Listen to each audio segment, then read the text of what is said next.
Katasi'ina sisi machuuf ana galu sinjenne kaman si argu hawini si argu fena amabari እንደዚህ ነው የተጎዳነው የጎዳን ማን ነው እንደ ክልል ተጎዳን በእውነቱ ካወራ እንዳይሰጠን ኦነግ ሸኔ ነው የምንባለው ኦነግ ሸኔና የኦሮሞን ብሔረሰብ ህዝብ ለይቶ የማይችል ክልል ውስጥ ተቀምጠን ያለን በእውነቱ ማውራት ከፈለግን ማለት ነው ኦነግ ሸኔና የኦሮሞን ብሔረሰብ ለይቶ የማያውቅ ነው ኦሮሞኛ ከተናገርክ ኦነግ ሸኔ ልትባል ይችላል መሆን የለበትም መጀመሪያ ይሄ ነው ለኛ ትጥቅ እንዲያሰጥን መደረግ ያዘው ቤት እኔ አማራ ክልል ውስጥ ቤት መሰረት እንዲሰጠ እንዴት ወጣት እንታጠቃቃለሁ አማራ ክልል ላይ የቀረች ቦታ የለችም የዞር ያለው አቆልኝ ስለዚህ እዚህ መተናል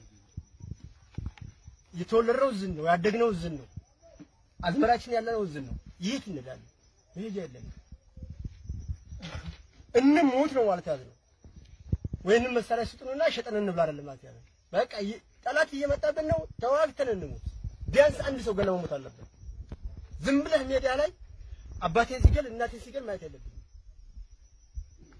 መሳሪያ ይዤ አንድ ሰው ገድዬ ሁለት ሰው ገድዬ ብሞት እኔ ሞት አይደለም የሚባለው ስራ ሰርቼ ሞት ሰው መሞት አይቀርምና እና ይሄንን ትጥቅ መታጠቅ ሰው አለ ምልስ የነበሩ ሰራዊቶች አሉ ይሄ ምልስ ትጥቅ ይዞ ህብረተሰቡን ታላጠናከረ ምንድነው የሚያደርገው ይሄ ምልስ ትጥቅ ሲይዝ ወጣቱን የሰለጠነ ወጣት አለ ያንን እያደራጀን እንደዞናችን ጠንክረን መስራት ካልቻል ከዚህች ድንበር አለች ወራ አማራ ክልል ብትል ኦነግ ሸኔ ነው የምትባለው እዚህኛ ድንበር ላይ እኛ እዚህ ራሳችንን ቀጣይ አስከብረን እንላለን በፊትም መተናል አሁንም መተናል ባዶዬን ያለሁት እኔ ባዶዬን በሆንም አንመለስም መሄጃም ስለሌለኝ የመጨረሻ መሞቻችን ቦታችን ናለች ስለዚህ እባካችሁ እናንተ ከላይ መታችኋል የቻላችሁትን ያቅማችሁን መሳሪያ ፍላጎት ብታሳጡ የተወሰነ ነው ይቀጣዩን ወደፊት እናስበታለን ያሁኑን ግን እጅ ከፍንጅ ነው ተያዘ ከሞትን በኋላ ጨፌን ከተቋጠረች በኋላ መሳሪያ ይመጣልና ምንም ማረግልኝ ወይ ዞን ነው ከምሴ ነው የሚደርሰው ከምሴ ወይ ባቲ ይደርሰው ይሄ ተቀመንም ላይ ጠላት ሳይገባ መጀመሪያ ነው መጠንቀቅ ያለበት ቦታውን እንደተያዘ መጀመሪያ መጠንቀቅ ያለበት ጠላት ሳይገባ ጠላት ገብቶ ተማረከን ማራከን አልቆልናል ስለዚህ መሳሪያ ካለ ካገኛችሁ እባካችሁ ወጣቶች መታጠቅ የፈለገ ብዙ ውጊያ ላይ የከረመ ጀግና ህዝብ አለ ጀግናን ደግሞ ዝም ብለን ቆጥራ ታውጣው ራሱ ነው የሚወጣው ሲያገኝ ስለዚህ ይሄን ሊታጠቅ ይገባል ራሱን ሊጠብቅ ይገባል ህብረተሰብ አንዲትም ሴት አንዲትም አዛውንት አንዲትም ወጣት ከዚህ ተፈናቅሎ መሄጃ የለውም እያያችሁ ነው ኮመርሻል ዲሲ ምን እንዳለ ተፈናቅሎ እያየን የት ነው የምንሄደው መሞት ነው አለበት እኔ ባዶ ነኝ አይደል ያለው ታው ነገ ሟች ነኝ ከዚህ ላይ እኔ ወደ ባቲ ወደ ኮምሲ መሄጃ የለኝ ይሄ ዞን ሲወሮት ነው መሄጃው ራስታን ስናስብ እኔ ራስ ሳስበው ወደ ደሴ ነው ወደ ባህር ዳር ነው የት ነው የምሄደው ከባድ ነው ስለዚህ ከዚህ ነገር ውስጥ የሞተ ይሞት ሞት አይቀርም ቀጠናችንን እናስከብራለን በእኛ ላይ ጠላት በዚህ ተረማምዶ ወደ ሌላ መሄድ የለበትም የባቲ መስመር የኮምቦልቻ መስመር ጠላት በዚህ ከሻግሮ ሊዘጋ አይገባም እሱ ሐሳቡ የባቲ ወዲችን የጅቡቲን ወደብ ለመዝጋት ነው ባጭሩ መሮጥ ያዘው እዛ ተገባ ከተሞች መንግስትም የራሱ እንትን የሆነ ብዙ ለፖለቲካም ይመስል ያን ነው ሐሳባቸው ብዙ ነገር መሞከራዩ ስለዚህ ቦታችንን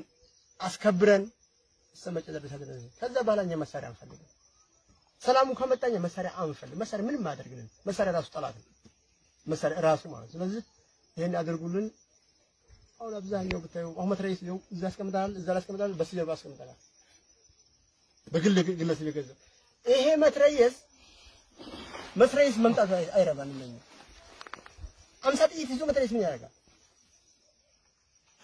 በመንግስት እንታዳር እንኳን ብታቁት 1000 ጥይት ነው ከዝግጅነቱ ውጭ ማለት ነው ስታንደር ነው የወጣው 1000 ጥይት ከስታንደር ውጭ ያ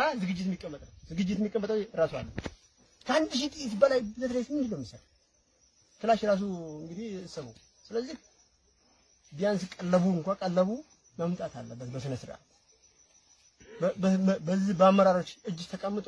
ቀለቡ በአስፈላጊ ሰዓት ላይ ሊደርስልን ይገባል። አሁን እዚህ ቢመጣ እኛ ልንዋጋ አይደለም እውነቱን ከመጣ እዚህ ያው መሞት አለብኝ ወስኖ የመጣ ህዝብ ነው እንጂ በምን ይዋጋው? የሚገርም አሁን ቅድም አንድ ሰው እየነበረ እዚህ 3 ጥይት ብቻ ነው ያለ ሳይቀር ነበር ፈትዋ ይዛል አንተ ተነገርፈና ከዚህ ነው የመጣ 3 ጥይት ብቻ ከዚያው ወጥቶ አሳየ ከገረፈ ከዛ ሀገር መጥቶ እዚህ 3 ጥይት ማሳየት ማለት ለኛ ድህነታችን ነው እጦታችን ነው ችግር የለም። ስለዚህ ከላይ መደገፍ የምትችሉትን ነገር ደግፉን። አመሰግናለሁ። أويل تبدأ ديمور جبادو جبين قيس خيجروس بافدو